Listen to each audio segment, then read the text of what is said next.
귀한 찬양 감사합니다. 하나님께서 기쁘게 받으신 줄로 믿습니다. 여러분, 예수님이 최고 좋으십니까? 예, 예수님이 최고 좋으신 분이고 우리에게 가장 훌륭한 분이신 줄로 믿습니다.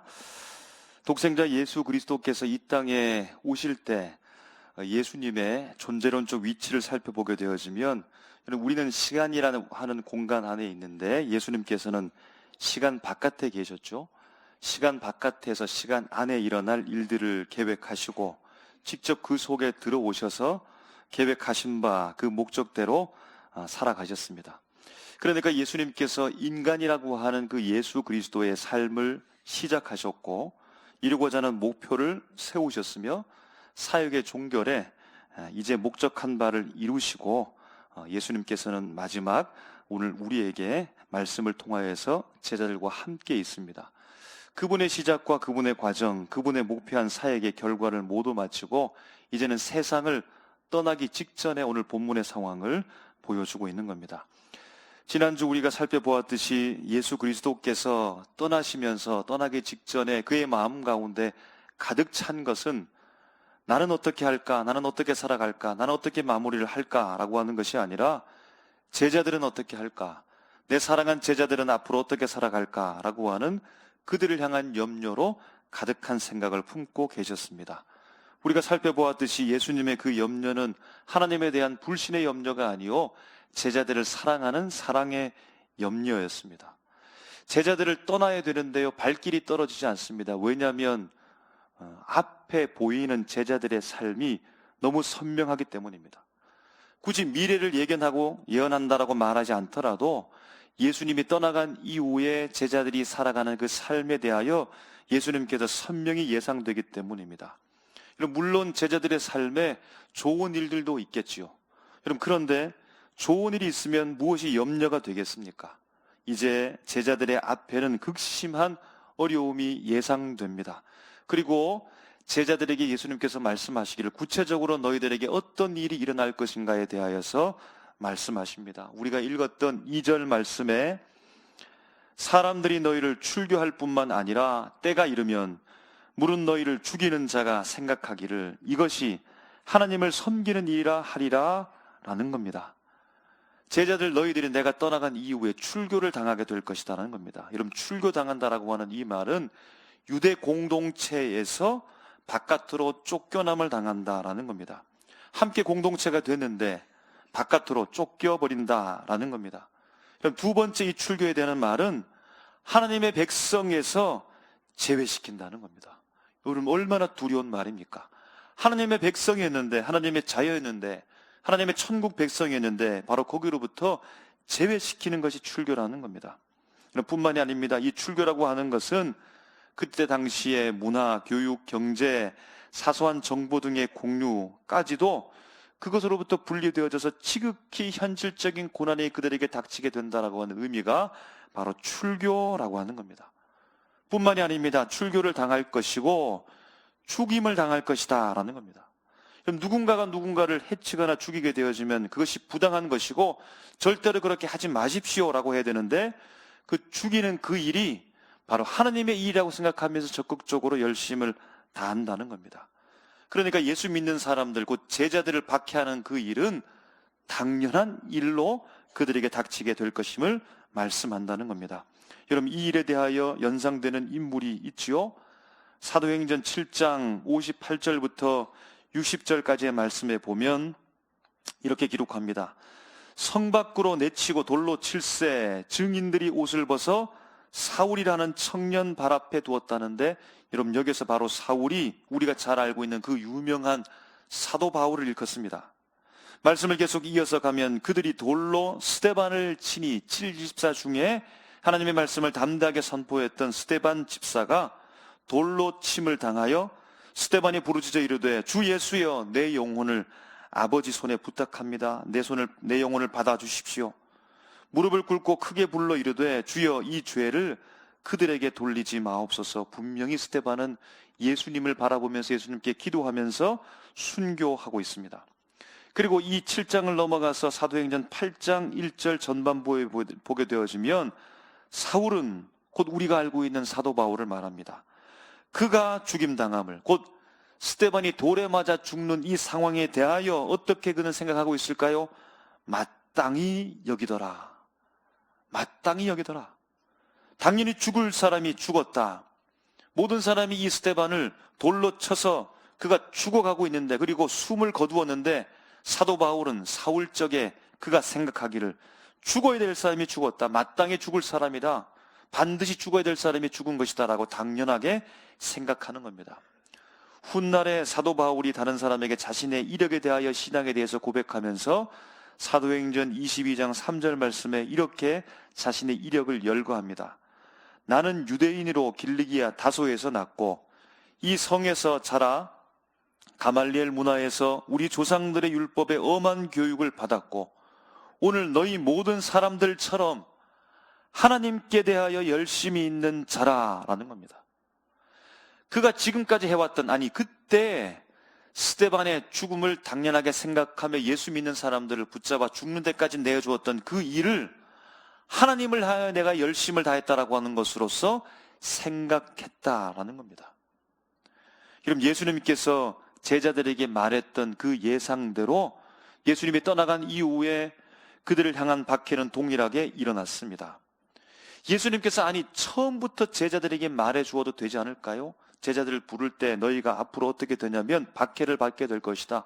출교를 받게 될 것이고 죽임을 당하게 될 것이고 사람들이 너를 죽는 일에 대하여 당연하게 하나님의 일처럼 그렇게 지극히 당연하게 생각할 것이다 라고 미리 예고해 주어도 될 텐데 여러분 그렇게 하지는 못했습니다. 아마 예수님께서 미리 그 얘기를 했다면 제자들은 모두 도망갔을 수도 있기 때문입니다. 왜냐하면 죽고 사는 문제이기 때문에, 박해의 문제이기 때문에 두려움이 그들에게 엄습해서 제자의 직분을 감당할 수가 아마 없었을 것입니다.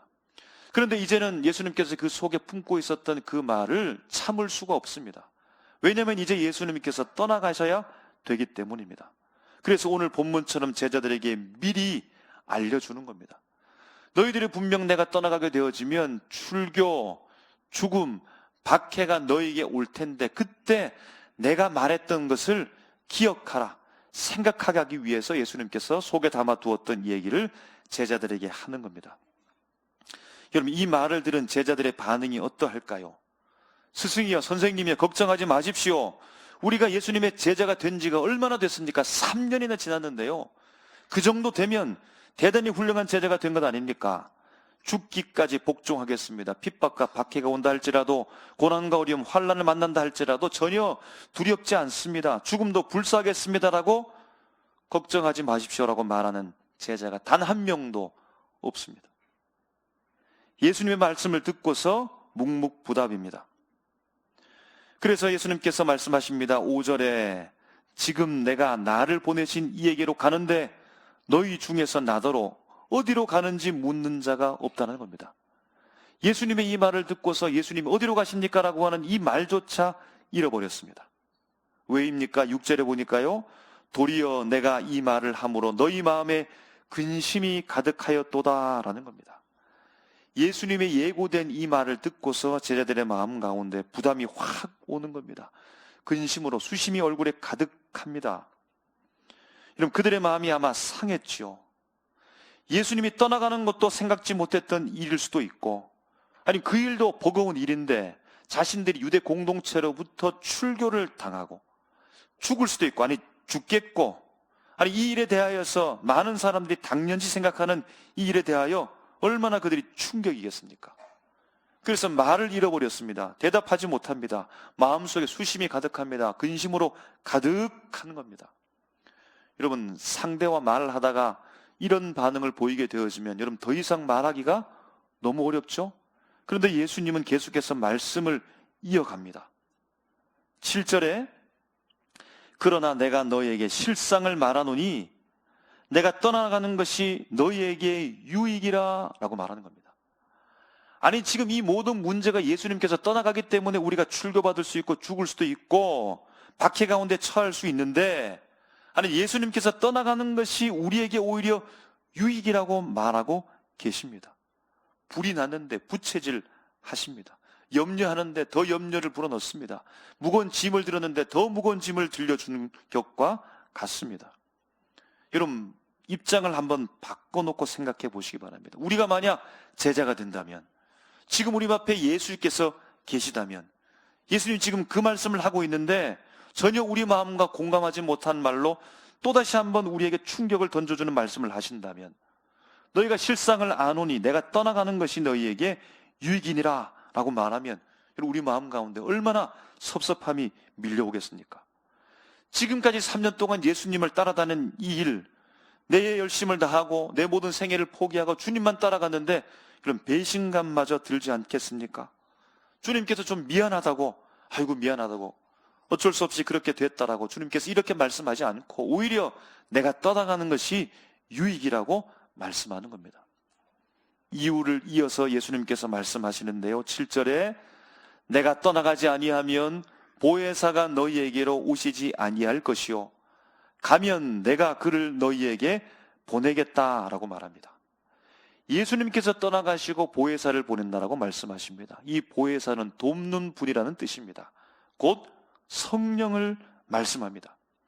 예수님께서 떠나가셔야 보혜사 성령께서 오시기 때문에 그것이 바로 너희에게 유익이 된다라고 하는 말씀입니다. 여러분, 구관이 명관이죠. 익숙하고 정도 들었는데, 우리 학교에서 선생님이 있습니다. 반에서 선생님이 정근을 가는데 내가 가야 다른 선생님이 오니까 잘 됐지 않았니? 라고 말하면 여러분, 학생들의 마음이 기쁨으로 돌변해 갈 수가 있겠습니까? 아무리 좋은 분이 온다 할지라도 오랫동안 함께했던 그분이 곧 예수님께서 떠나가시는데 어떻게 기분 좋을 수가 있겠습니까? 섭섭하고 서운한 일이 아니겠습니까?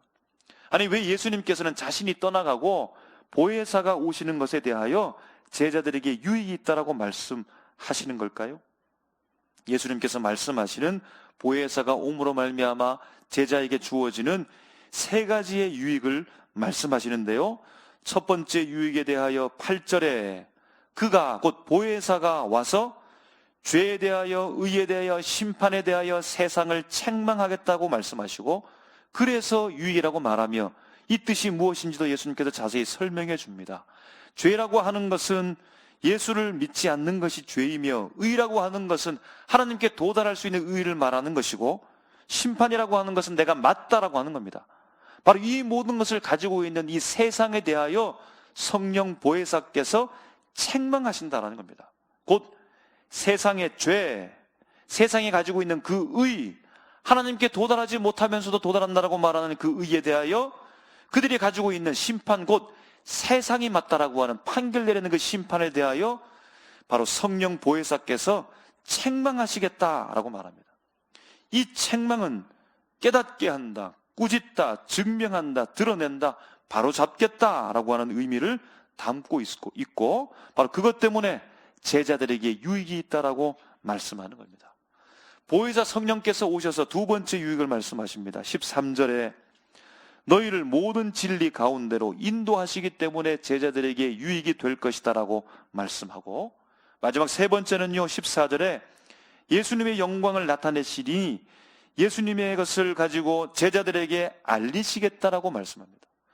예수님의 것을 제자들에게 알림으로 말미암아 제자들에게 유익이 있다라고 말씀합니다. 여러분, 이래서 제자들에게 유익이 있다는 겁니다. 이래서 예수님께서 떠나가시는 것이 너에게 좋은 것이라고 말합니다. 여러분, 그런데 아무리 이것이 좋은 것이라 할지라도 예수님이 떠나가는 것보다 더 좋은 것일까요? 아니, 예수님께서 계시는 것보다 더 좋은 것일까요? 아니, 예수님께서 계신 것이 최고의 좋은 것, 최고의 유익이 아닐까요? 예수님이 함께하는 것이 최고의 유익, 더 좋은 것이 아니겠습니까? 성령 보혜사가 어떤 분이길래 예수님과 이렇게 비교되면서 더 유익이라고 말씀하는 것일까요? 그럼 예수님과 성령을 한번 우리가 비교하길 원합니다. 존재론적으로 보게 되어지면 예수님은 삼위일체 중 한 분이고 성령님도 당연히 삼위일체 중 한 분이며, 그의 위치는 예수님께서는 성자라고 말하고 성령님은 성령이라고 말하고, 사역을 보게 되어지면 예수님은요, 우리가 지난주에 보았던 요한복음 17장 6절 말씀에 보면 세상 중에서 내가 주신 사람들에게 내가 아버지의 이름을 나타내었나이다 라고 하면서 예수님의 사역은 바로 하나님을 드러내는 사역입니다. 성령의 사역은 무엇일까요? 우리가 읽은 그 뒤에 15장 26절에 보게 되어지면 내가 아버지께로부터 너희에게 보낼 보혜사 곧 아버지께로부터 나오시는 진리의 성령이 오실 때에 그가 나를 증언하실 것이요 라고 말하면서 바로 성령은 예수를 드러낸다라고 말합니다. 예수님의 사역은 하나님을 드러내는 것이고 성령의 사역은 예수를 드러낸다는 겁니다. 두 번째 사역은 예수님은 지금까지 제자들의 스승이 되어져서 제자들을 이끈다라고 했다면 성령께서는 보혜사로서 제자들을 돕는 사역을 한다는 겁니다. 마지막 비교입니다. 형상은 어떻게 될까요? 예수님은요, 보이죠. 성육신하여 사람들 속에 들어와 함께 먹고 마시며 사역했으므로 말미암아 예수님은 보인다는 겁니다. 여러분, 그런데 성령님은 어떠합니까? 보이지 않습니다. 영적 존재로 오신다는 겁니다. 여러분, 그런데 성령께서 보이지 않는데 제자들을 돕는다고 합니다. 성령께서는 보이지 않는데 예수를 드러낸다고 합니다. 아니, 성령이 보이지 않는데 어떻게 제자들을 돕고 예수님을 드러낸다는 말입니까? 여러분, 이것이 무슨 의미일까요? 성령은 보이지 않기 때문에 지금 누가만 보인다는 겁니까? 예수님은 떠나간 그 자리에 제자들만 보인다는 겁니다. 예수님을 드러내는데 예수님은 계시지 않기 때문에 성령께서 누구를 통해 예수를 드러낸다는 겁니까? 제자들을 통해 예수를 드러낸다는 겁니다. 그러니까 우선 성령의 사역과 제자들의 사역은 동일하다고 볼 수 있으며, 이 말씀을 종합하여 정리하면 예수님은 떠나셨고 제자들이 예수님의 그 일을 이어가는 중에 이제 제자들이 앞장서 있으며, 그래서 제자들이 보이는데 그 제자들의 사역을 성령께서 동력하시고 돕겠다라고 하는 겁니다. 이제 예수님께서 떠나시고 앞으로 제자들만 남게 될 터인데, 제자들이긴 한데 제자들이 앞장섭니다. 스승 대신 예수님의 위치에 제자들이 있습니다. 곧 제자들이 스승 되었다 해도 과언이 아닙니다. 스승 대신 예수님의 일을 대신하는 자들이 바로 제자라는 겁니다. 보이는 예수는 없고 떠나가셨고, 보이지 않는 성령만 있으며, 보이는 사람은, 보이는 존재는 제자들만 보이며, 제자들이 예수님의 그 자리를 대신하여 앞장서서 예수님의 일을 하고 성령께서 그를 도우며 동력하며 인도하신다라고 예수님께서 그들에게 말씀해 주고 있다는 겁니다. 그러니까 제자들만 보입니다. 그러니까 그냥 바깥에서 보면 제자들만 일하는 것처럼 보인다는 겁니다. 물리학자인 김상욱 교수가 이런 말을 합니다. 그가 예수 그리스도를 믿는 자는 아니지만 그의 통찰력 속에 성경적 관점으로 보게 되어질 때 충분히 동의할 수 있는 말을 했기 때문에 제가 인용해서 한번 말씀을 드립니다. 부모가 자녀를요, 아이들한테 그들에게 중요한 것, 곧 아이들에게 중요한 것이 행복이 아니라는 겁니다. 그들에게 중요한 것은 독립이라고 이 교수는 생각한다는 겁니다. 그런데 많은 사람들은 아이 자녀들을 행복하게 되기를 바란다는 겁니다. 행복하게 되기 위하여, 행복을 주기 위하여 부모가 자녀들을 교육시킨다는 겁니다.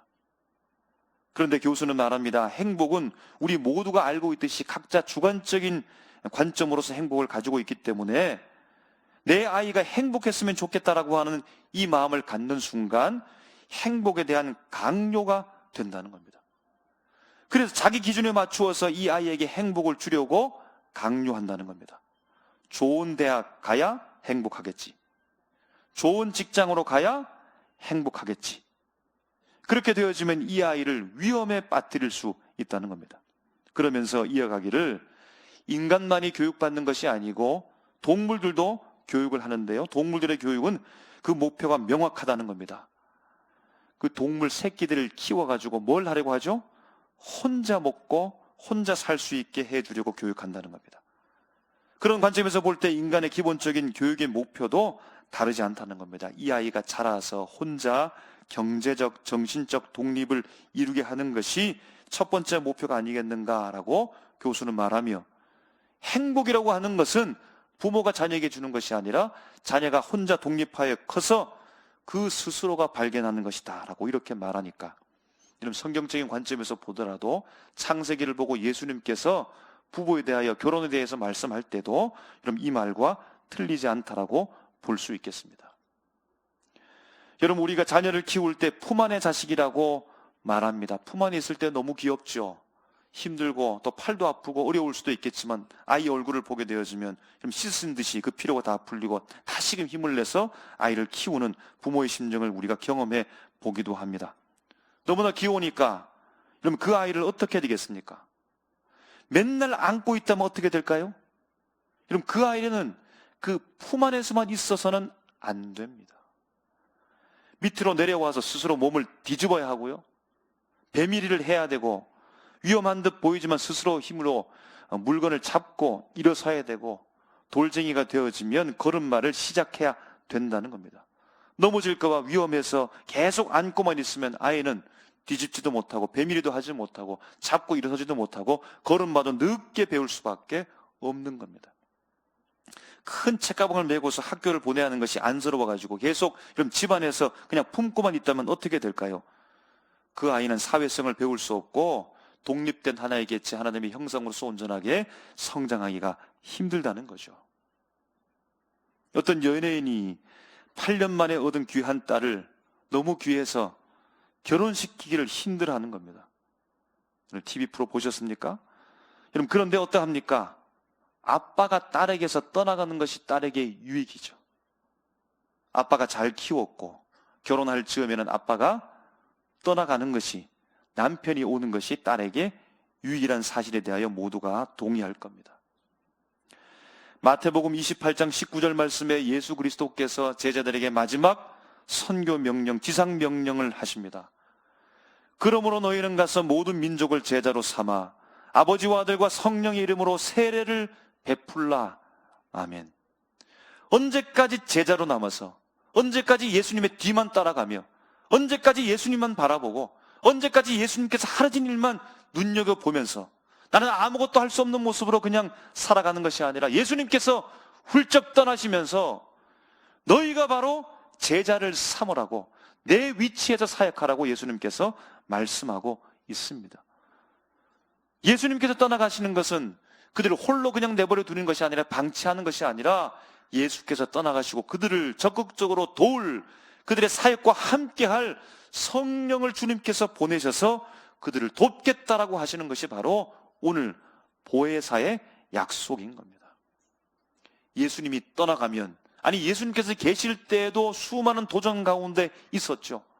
예수님께서 그 모든 도전들을 다 해결하셨으니까 제자들은 그 뒤에서 지켜만 보았지만, 이제 예수님께서 떠나가시면 그들에게 출교의 도전과 죽음의 위협과 그들을 박해하는 것에 대하여 당연하게 생각하는 세상의 위협 앞에 그들이 노출되어져야 하는데, 오늘 예수 그리스도께서 떠나가시며 성령을, 보혜사를 보내겠다라고 말씀합니다.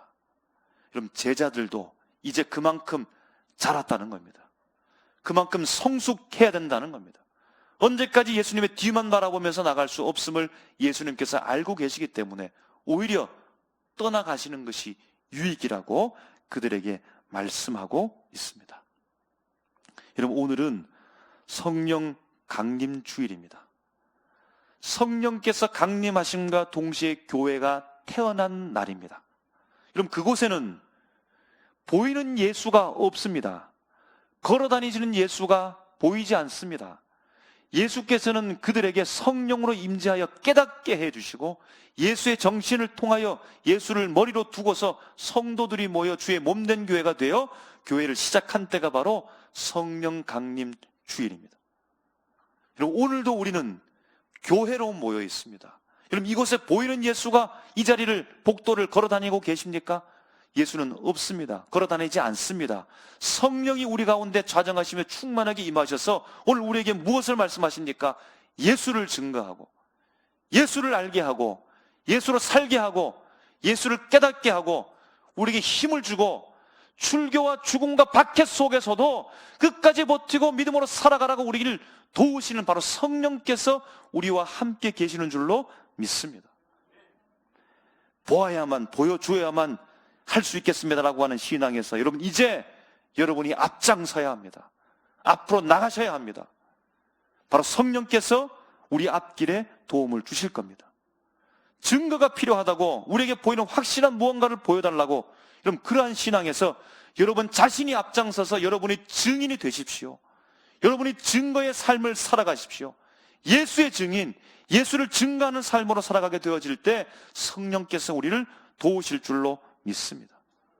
물증이 필요합니다. 보이는 것을 주십시오. 결과를 내게 보여주십시오. 열매와 같은 손에 잡히는 것을 무언가 주셔야만 제가 앞장서 가겠습니다. 그럼 그러한 신앙에서 보이지 않는다 할지라도 주의 말씀 붙잡고 이미 우리의 삶을 예상해 두신 출교와 죽음과 박해, 그럼 그것을 낯설게 받아들이지 말고, 아, 주님께서 그때 이미 제자들에게 약속하셨던, 말씀하셨던 그 말씀은 나에게 예고하신 말씀임을 여러분 기억하면서, 그러나 두려워하지 마십시오. 성령께서 오셔서요, 우리의 편을 들어주시는 겁니다. 복음의 편을 들어주시는 겁니다. 예수님 붙잡고 믿고 살아가는 사람의 편을 들어주시면서 세상을 책망하는 겁니다. 세상의 죄에 대하여 책망합니다. 세상의 의에 대하여 책망합니다. 세상의 자랑에 대하여, 세상의 심판에 대하여 그것이 틀렸다고 오늘 성령께서 우리 마음 가운데 자꾸만 확신을 주시고 계시다는 겁니다. 성령의 충만함과 담대하게 앞장서서 주님께서 명령한, 예수님께서 앞장서 갔던 그 자리를 내가 채우고 내가 가서 성령의 도우심과 충만한 역사, 이 성령 강림절 주일에 우리 교회에 성령이 충만해지고 누구나 다 앞장서가며 예수께서 가셨던 그 자리를 내가 가서 주님이 허락하신 사역, 사명들을 잘 감당하는 우리 개인과 우리 가정과 우리 교회가 되시기를 주님의 이름으로 축복합니다.